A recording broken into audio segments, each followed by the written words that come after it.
Mini Invest vlog, tayo Mommy sa Ice. time. Kasi yung ibang investment, yung pera, mababawi mo yan. Yung kinikita mo, pwede mo pang kitain ulit yan. Pero yung panahon na ibibigay mo, hindi na yun mauulit pag napalagpas mo na. Wala tayong rewind sa buhay natin.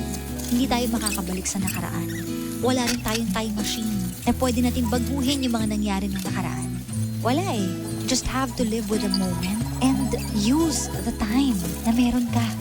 Lumilipas ang panahon, kabiyak ng ating